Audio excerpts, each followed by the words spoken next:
In the video, you would have seen that I mentioned about a guy that was killed on our property. The gang that was responsible for that, Theo, at the moment, every Friday, is sharing the gospel with that same gang that did that. Welcome to Updates from the Field, a production of Heart Cry Missionary Society.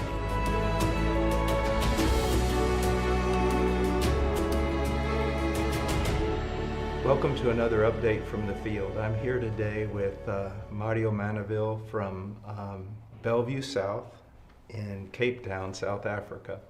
And we have worked with this dear brother for many, many years. And we have seen God do some amazing things, and that's why he's here today to tell us about it. So, brother, tell me a little bit about the work.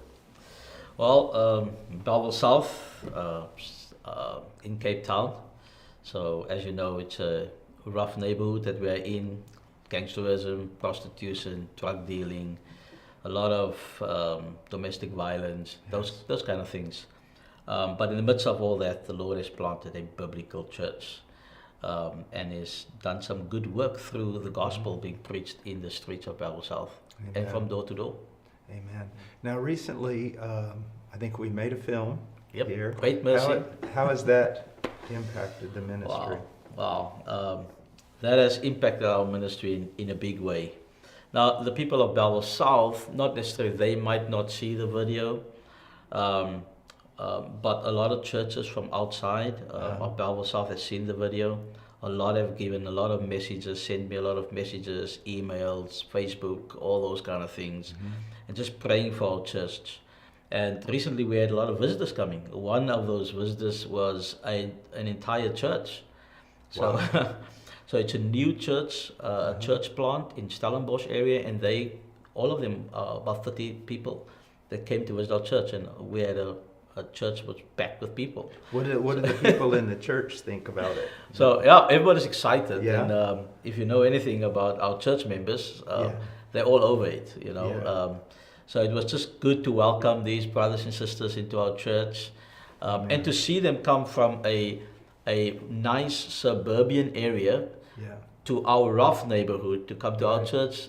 That was a tremendous blessing that they would do that. And was, even though maybe only a few may stay, because it's easy to visit but difficult to stay, the amount of prayer that it will probably promote. A lot of prayer. So, in fact, one of the pastors are in constant contact with me. Their church are praying constantly for me, for our church. And not just in our neighborhood, I mean, all over the world. Right. People are praying for our church. People Amen. have sent messages in. It's just been such an encouragement to hear the hearts of people praying for the work that we are doing in Bellville South, that God is doing in Bellville South, really. Well, I worry about you quite a bit, and here's why. I know that in your type of ministry, there are no regular hours. Yeah. You're living in a place that in some ways is like a war zone. People may knock on your house at 2 or 3 in the morning, and burnout is a real possibility. And so the need for prayer is great. Yes, the need for prayer is great, and my wife will tell you amen to that. Yeah, maybe we should have her here right now. Let me ask you, as a minister, but also as a man, do you really think you could make it without her? No ways. There's no way I can make it without my wife. And me sitting here is because of my wife. Let me just say, the day of my flight, my wife went to hospital. And I wanted to cancel and stay, and she would not let me cancel and stay because the work is bigger than us. And so my wife is a very godly woman. I like to tell people she's much more godly than me. So I'm thankful for the Lord for a strong wife. Amen. Now tell me about the pastoral intern, the training program. Yeah, this is exciting. So we are planning to plant an Afrikaans church in Bellville South, and you would have known or heard about the story of Theo and recently Cohen. And we are thankful to Heart Cry for supporting I've those heard men. about it, but tell everyone else just a little bit about Theo and Cohen. So Theo used to be a gang leader, He used to smuggle drugs, make his own drugs and sell it. Just a notorious gangster whom the Lord has saved, and whom the church, who been discipled into the church actually through our pastor seminars. He came and then later on was joined the church and just been discipled through the church and became a deacon in the church, and he's the guy that's evangelizing in our community now. The people respect him because he's from the community. Amen. And because the gangs respect him because they know his background and they can see the change that the Lord has done.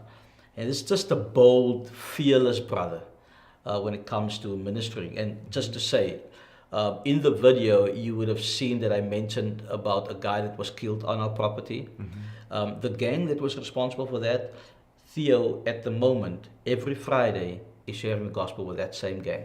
Wow. That did that. So that's Theo. And Cohen?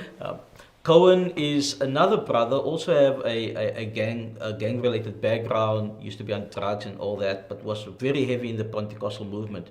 Actually, he was about to be ordained as one of the bishops, or that they would call a teacher, in the Pentecostal circles. And he also used to come to our pastor seminars. And then the last seminar I came to is one that me and Tommy did. It was Introduction to Church Planting, and I talked about what it means to have a gospel culture, to grow a gospel culture in your church. And that convinced him that he's on the wrong path. Mm-hmm. And he then came to us, joined our church, been discipled, wow. And he's one of the guys that is now in the pastoral internship. Just a gifted man that loves Jesus, humble. And so, I'm excited about what the Lord is busy doing with him also. Now, talk to me a bit, because it comes out in the film, and you always talk about it, the children. Yeah, the children, it's sad when you come to our community, and this is probably the thing that most people that's not from our community, that comes there for the first time, this is the thing that first grabs their attention, is all the children on the street that is having to fend for themselves. So you can find a 3-year-old on the street that already has to know where to get food, know how to survive. So when a child, before a child is even a teenager, that child has committed several crimes already. And so they get thrown into the gangs. And in actual fact, the gangs are their heroes. And we want to change that. Please do pray for our children. We are busy starting a children's program to reach those kids between the age of 6 and 11. We want to reach them, mm-hmm. because after that they've already done things that they cannot be changed. Explain that a little more to me, because I know you. I know the culture of your church. I know that you are gospel preachers. No one can accuse you guys of not preaching. You preach all the time, anywhere. But talk to us a bit about being that kind of preacher. Yeah. You recognize the need to build relationships with these kids, yeah. and try to help. I mean, most of them are not going to know how to read. They're not going to know yes. where to. So talk to me about that. So a lot of kids that are not going to school, we want to get them in school. Right. But we don't want a worldly guy to do that. Right. We want a Christian to do that loves Jesus, where he makes much of Jesus and what Jesus has done in everything that he does. So when I talk to kids, or when the guys speak about, say it's a beautiful day, mm-hmm. who made this day so beautiful? Right. Who gave you the opportunity to smile? Right. All the good things come from the Lord, from the Father of lights, and he's given his Son to bring us, to reconcile us to him. So everything that we do is gospel-centric. I like to say that drugs, gangsterism, prostitution, all of those things that's in our community is not the big problem in our community. The big problem in our community is a lack of gospel preaching and gospel churches. And so the gospel goes through everything that we do. So reaching these kids is not just to have some social program to get them out of trouble, because they're going to have to go back to those troubles. Right. We want to reach kids with the gospel, and in doing that, it's good for you. If I can teach a child soft computer skills. Right. And in doing that, show them the goodness and the greatness of God in Jesus and what He's done for us, that afforded him the opportunity to even have this kind of education. I want them to have different heroes. I want them to see this Jesus we're talking about in the life of the person that's teaching them. And that person communicating with words the gospel to those children. Now, I know that you guys have already had an impact on children, but what are your plans? I mean, you've done so much already, your church, but you really want to go to war now. And yes. Really, so what are some of the plans? What are some of the things that you want to do? So we've started what we call a gospel worker program, and it's gospel worker because it's centered around the gospel. It's a worker that will be centered around what the gospel is all about. Mm-hmm. And so we want to start a full-time program where we employ people full-time just to work with the kids. Mm-hmm. We're going to have different programs, different ages. But the idea is to saturate our community, the kids of our community, with the gospel and give them a gospel worldview, a Christian worldview that will also enable them to get into school and to excel in the things that they do, and to not have their mind only around what is in the community. Right. We want them to see the beauty of what God has done, and not just the evil of what the enemy has brought into their hearts. Now I know that when people see this little interview that we're doing, there are so many, I've met so many young people in the United States who love the Lord. You know, they're 18, 25, whatever, and they're thinking, oh, I want to go there, and I want to do that with you.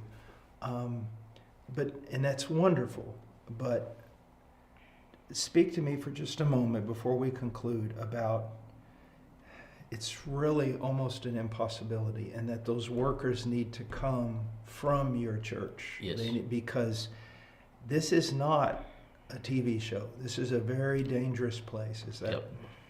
Yeah. So the workers that we want are members of our church, right? Whom we know, whom we've discipled. You know, Mm-hmm. those are the people that work. We will not say no to people from outside to come in alongside those workers, right, and learn from them. But we do not want people that will come from a different place, almost as sort of saviors, to come in and we've got the solution, because you don't know our area, you don't know our people. And we need people that will be in the lives of those kids for the long haul. Not just for 6 months, not just for a year, for 5, 10, 20 years. That's what we want. We want them to grow, have father figures, mothers, you know, that are believers. That's what we want. We've got enough of, hit and run type of thing, where you just come in and you go, and we never see you again. So yes, we welcome people to come, but we welcome them to come to learn and to come alongside, and maybe they can do this somewhere else. If the Lord has called them to stay, that's great. But you will have to learn from what God has already been doing in our community. Yeah. Well, in the last few minutes, if you could tell the world anything about the work there, just what would you say? Prayer requests or whatever? So yes, a prayer request would be, let me just say this first. I want to give praise to the Lord that we were able to ordain 4 new deacons. Wow. And so it's amazing. And I wish I had time to tell you the stories of those 4 deacons. It's amazing, but this is what the Lord has done. So we're thankful for that. I'm also thankful for the Lord that we are now thinking of church planting, of planting an Afrikaans church with a guy such as Theo and Cohen. Explain that for a moment, an Afrikaans church. Yes. What does that mean? So our community is an Afrikaans community. But our church is an English church because we've got 6 different language groups in our church. That's already a miracle. Right. All right. So that's beautiful. So not everybody in those language groups understand Afrikaans. That's why we're an English medium church. But our community is Afrikaans. And what we have seen happening over the years is we would share the gospel on the street in Afrikaans. People come on a conviction, and because we're an English-speaking church, they feel intimidated by the English and go to these false churches, and then maybe years after that, come back, So our community needs Afrikaans church that is solid, biblical, and reformed, as our name is. Yeah. So that's what we want, and that's what we're trusting the Lord for. So you can pray about that. What I want to say, if I can leave one message to whoever is listening to us now, the gospel is everything. Not social justice, not any of those other things. It is about Jesus, his person, and his work. It doesn't matter whether you are in Bellville South or whether you are in suburban bliss. It doesn't matter. It remains the gospel. The gospel is what transforms any people. So stick with the gospel. Amen. Well, I think with that last word, you understand why we are so excited about working with our dear brother in South Africa. I hope this has been a blessing to you. I know it's been to me. Please pray for this work. Pray for all of Africa, but especially this work, that God would not only save people, but sanctify them. And not only sanctify individuals, but transform the entire culture so that it becomes a light of the gospel to the world. Thank you. Amen. Thank you. Thanks for listening to Updates from the Field. To learn more about HeartCry and to view our other productions, visit heartcrymissionary.com.